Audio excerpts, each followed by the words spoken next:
It's been 3 years since the day of anger of the 25th of January 2011 in Egypt, when protests exploded on the streets of Cairo, Alexandria, Suez and Ismailia.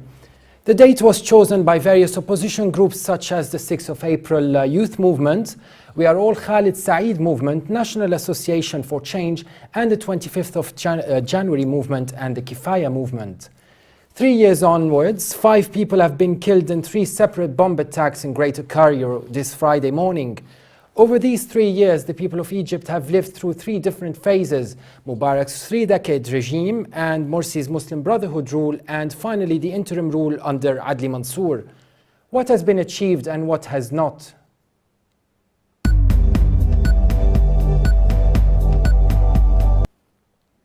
And joining us today is political analyst and activist Carol Malouf. She was in Cairo exactly 3 years back, in the heart of the Egyptian revolution that ousted President Hosny Mubarak. Thanks very much for joining us today, Carol. Thank you. Carol, it's the 3rd anniversary of the revolution in Egypt, and you were there on the day. Can you take us back in time to that day on the 25th of January? Yes, it was actually a very emotional revolution, if I may say. You would not feel any differences in classes, you wouldn't feel any religious differences on the streets. People came together as one to ask for the ousting of President Mubarak back then. And you feel the emotion towards the army as well. I remember people would bring flowers, bread, water for the soldiers. They would give their children to take some pictures on tanks, and it was they were celebrating their revolution as one, and you wouldn't even feel the difference between who was Christian, who was Muslim, who was from the upper class or lower class. They were just one hand that got together in one voice chanting for the change in the regime. Can we compare it a little bit in that case when it comes to the Cedar Revolution of Lebanon after the assassination of Prime Minister Hariri? It was very similar feeling indeed. It was very safe. I mean, I always said I was sitting in the middle of 1 million people in Tahrir Square, and you would feel that it was very safe. People would be singing and dancing and distributing food and sweets, just as the 2005 revolution in Lebanon. Yes. When people are united against one cause and one demand, their differences just disappear, and they're just chanting in one voice, asking for the exact same thing. And what do you think has led Egypt today to bombs and attacks targeting minority groups recently, for example, the Copts of Egypt, and other attacks like the one we've seen today, obviously? What went wrong in these 3 years, in your opinion? If I may say, there were a lot of mistakes that followed the ousting of Mubarak and the period after that. I mean, I personally believe that the Muslim Brotherhood was part of the revolution. They were democratically elected, but they did not rule democratically. They were not inclusive of all the denominations of the Egyptian society. They alienated a lot of people, and as you can see, even the Salafist party, An-Noor party, was not even part of the Muslim Brotherhood ruling clique or elite, if I may say. Now, in the Middle East, unfortunately, we haven't really learned to disagree democratically. So what is happening is, we saw what happened on the 30th of June when millions took to the streets calling for the removal of President Morsi. But the Muslim Brotherhood did not take it well, and they would not really listen to the calls of the opposition, which was the Salvation Front back then. They would not even listen to the calls made by the military to reconsider the referendum and the different constitutional reforms that were made that were really a bit unconstitutional, if we may say. So this led to resentment by the majority of the people, even the ones who had voted for the Muslim Brotherhood, felt that they, in a year's time, while the Muslim Brotherhood was in power, felt that they did not fulfill their promises. And the Muslim Brotherhood did not listen to the opposition, which led to the clashes, as we know, in Rabi'a. Yes. And violence breeds violence. And I think this is why we are here. They were not able to disagree democratically or to listen to each other, and they took it to the streets. And the bombings are a reaction to a series of violence that has been taking place since June 30th, and even before that, as we saw in Sinai and in other places. Yes, Carol, when you were there in 2011, you just spoke about the political culture of the Egyptian people and how they failed to disagree democratically. I might have to disagree maybe or challenge your idea there about it. They did appear to be very democratic when they ousted President Hosny Mubarak. It was a lot of intelligentsia there. We saw women in democracy. We saw a lot of internet-fueled grouping of people to get into Tahrir Square, basically, so to mobilize the people. So basically, when you speak about internet, you talk about a lot of youth involved and academics and things like that. So under the Muslim Brotherhood, it was a little bit different. So can we say basically that the cultures are different? The people who ousted Mohammed Hosny Mubarak were different than the ones who support President Morsi in terms of their democratic culture. I believe at this point it is fair to talk about the deep state and bring it into our conversation. The people in 2011 were really angry and very displeased with the internal security forces, with the crackdowns, with the intelligence, with the mukhabarat, across the board, with all the people that you have mentioned earlier. However, at this level, I believe that the deep state took part in this crackdown against the Muslim Brotherhood, and it was a lot of people from the Muslim Brotherhood side would say that they were reminded the times of Mubarak. So it's a cycle between. There are different elements taking place. There is the intelligentsia, there is the army, there's the deep state, and of course there were the Muslim Brotherhood. So the way they're supposed to deal with each other, in my opinion, which was very democratic in 2011, and was also very democratic in June 30th of last year.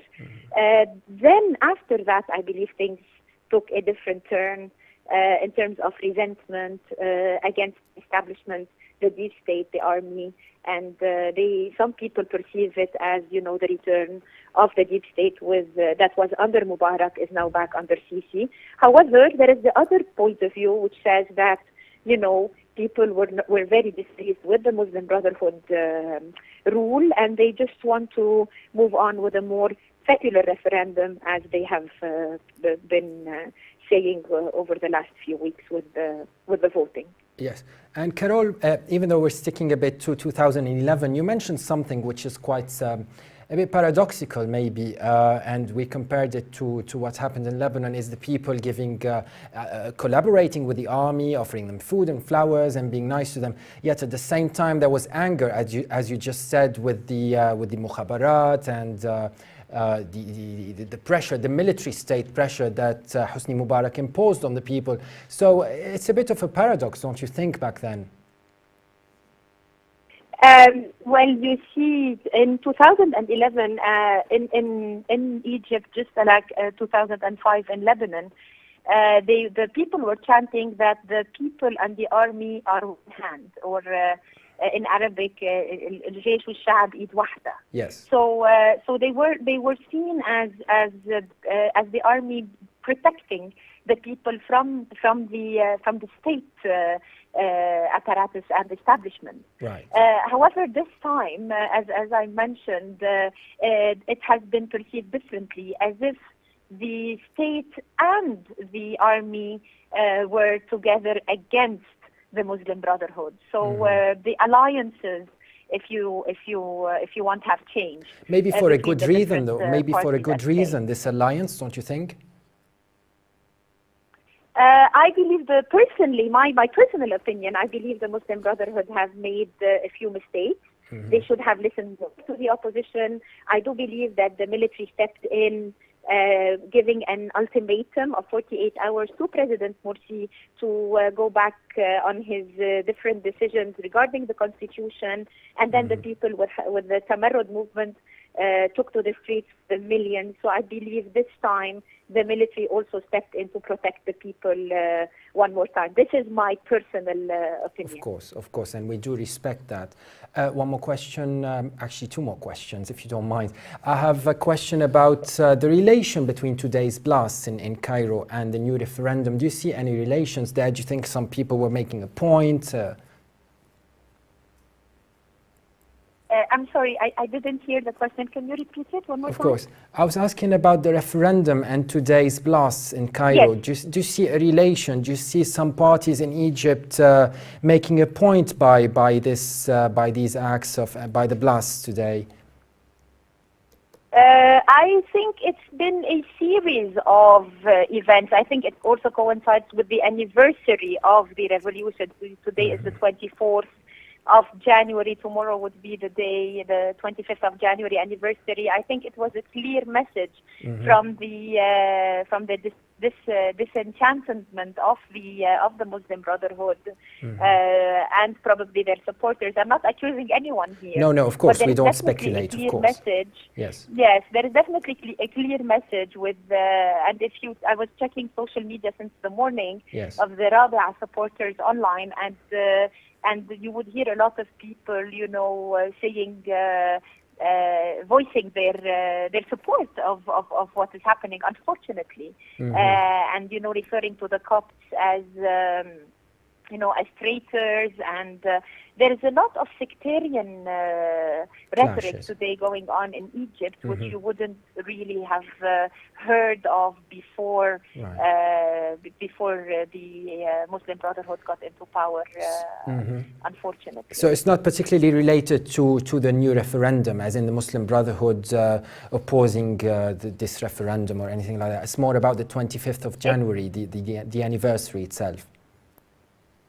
I think, you could say it's against this momentum. The referendum, the 25th of January, it's a momentum that has been created in Egypt, and I think this is definitely against that momentum.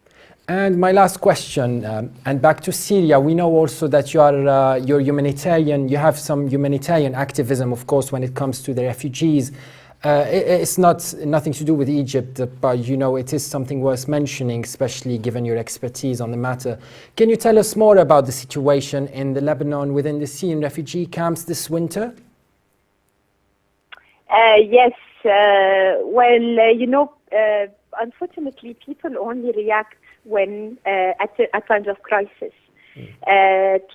Especially to the Syrian refugee issue, and we've seen a lot of movement along this line with the Alexa storm that was supposed to hit the region back in December. Now things have calmed down, but over the last month or so, the Lebanese had started becoming more aware of the Syrian crisis. Allow me to say there are officially and unofficially, registered and unregistered, around 1 million Syrian refugees in Lebanon, a country of 4 million people. So you could imagine the exponential increase in population over 2 years. The Lebanese infrastructure cannot absorb this. The Lebanese society really cannot deal with this. And the government, as you know, with the current caretaker government, there is really no policy of dealing with the refugees. So this is affecting the refugees themselves and affecting the local population. We have stepped in as a civil society initiative to try to help with alleviating the suffering when it comes to the living conditions, medical support, heating, because most of these refugees whom we support live on the Syrian-Lebanese border in mountainous areas where it's quite cold. Yes. I mean, fortunately, we were able to create some awareness, and through social media and talk shows and word of mouth, people have become slightly more aware. They are participating in terms of civil society and trying to help by donating clothes, money, medicine, and so on. Mm-hmm. But the problem is definitely bigger than any civil society initiative can, take care of. We need, the people need medical attention. They need, the children need education. We need more schools, more hospitals for chronic disease. Mm-hmm. So it's really a big problem. Yes, and what about foreign NGOs, Carol? Do you mind me asking, what about the role of foreign NGOs on that matter when it comes to humanitarian relief in the Lebanon? Can I be very honest? Yes, please. The problem is not with funding, it's with managing the funds. Mm-hmm. Because the government doesn't have a clear plan, so what is happening is in certain places, the international organizations end up doubling the efforts. And in other places, people are not getting any aid. So the international organizations need a mandate from the local government, from the Lebanese government, to have a set plan on how to deal with those refugees. So you find in certain places there is a lot of aid, and in other places there is not. So managing the funds and managing the international organizations in terms of giving the aid to the right people and the right place has been the challenge. Are you saying here that the NGOs do not have necessary information on where to go with their aid? Is that the responsibility of the Lebanese government? Yes, I mean, you would find that, I'll give you an example. There are families registered in a certain place with the UN. Mm-hmm. They move, let's say, from the border to Tripoli and without being traced or tracked.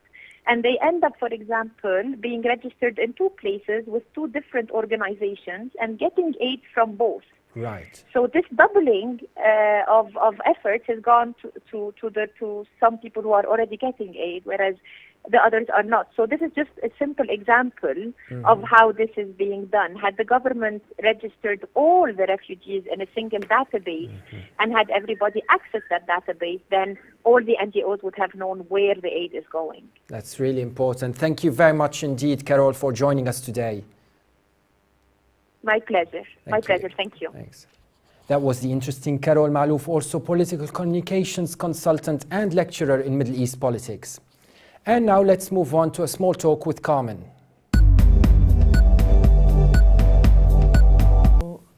So Carmen, speaking about the Geneva II conference, which was the highlight of this week, we did have a caricature from the New York Times yesterday about the conference itself. So it was quite an interesting one there from the New York Times.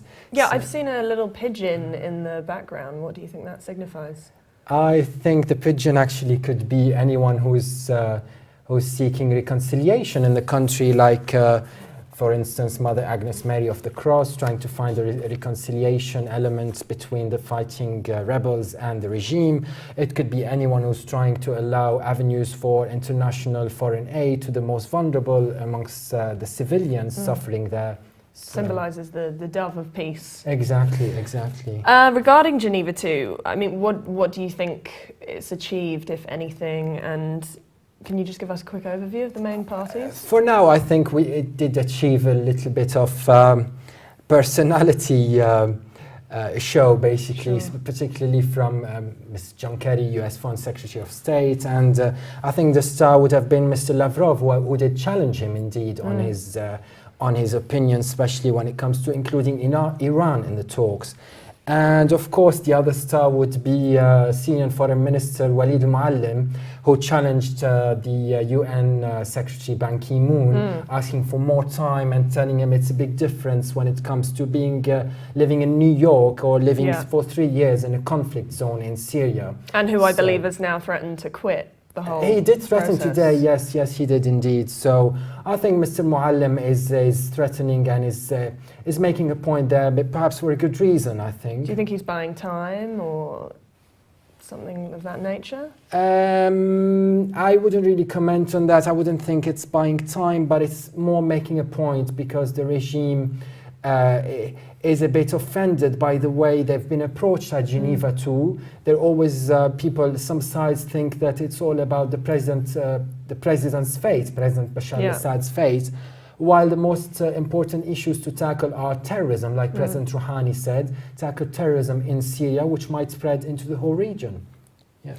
And then something else that took place was Davos. Oh yes, Israel appears to be on the offensive when it comes to Iran. They don't want to see Rouhani have a voice like he did at Davos, especially when it comes to his the offensive charm in attracting investors into Iran. So certainly that did upset Israel. Yeah, I mean, he spoke out at Davos to journalists, and he really wants to improve Western relations now that, you know, sanctions have been lifted slightly, and he wants to improve relations, and Israel really does not want to see that happen, and they've been very much on the offensive, saying he can't be trusted, his words can't be taken seriously.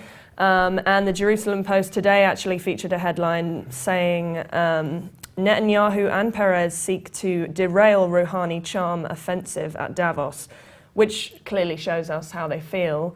And Netanyahu said that Tehran remains aggressive, supports terror, participates in the slaughter in Syria, and is pursuing the development of ballistic missiles and plutonium for nuclear weapons. So Israel is clearly doesn't want to clear up relations with Iran at all. Of course, we have to understand their attitude is a bit influenced by the Geneva deal with Iran, and they still perhaps, along with Saudi Arabia, they couldn't really digest what happened there, even though the deal is an interim 6 months deal. But you can tell Israel and Saudi Arabia are really not at ease with this deal. They seemed bitter about the outcome of that deal. It is, I do understand their opinion and their stance there. That, like I said, they couldn't digest what happened. We also covered Turkey and Erdogan's chances in the upcoming election in March, where I had an interview with Mr. Göksel from Durham University, and where he discussed the chances of Mr. Erdogan's winning another term, even though constitutionally he has no right. But the upcoming municipal elections in March will determine basically if he still has his popularity, especially with the recent scandal in Turkey when it comes to this whole fraud case that was raised against him, and of course what's gone on in Gezi Park and the protests. Exactly, and this will affect Turkey, especially with its aspirations in joining the EU.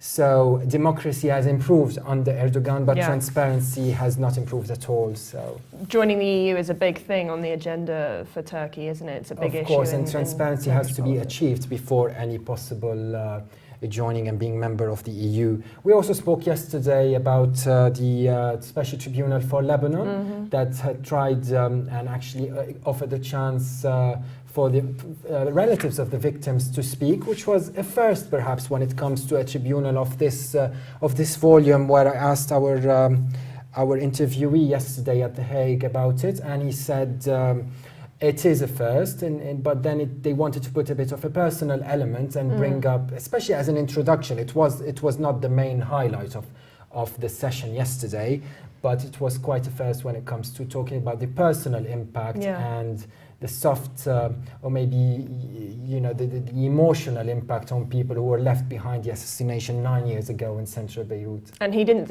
seem to see any significance in the timing at all. He didn't really, but he did not disagree that the timing could have been. He couldn't assert that it wasn't anything to do with pressuring Hezbollah today, especially when there is no government in Beirut yet. So he said it was more a proceedings issue when it comes to giving, actually allowing more time for the Hezbollah accused parties to prepare themselves for the trial. So again, we cannot really speculate on that matter. So, and I think the last piece is North Korea announced this morning that they'd landed a man on the sun. A man on the sun. That's quite a first. That is news, really. Yeah. So on that note, we'll see you again next Monday for another press review.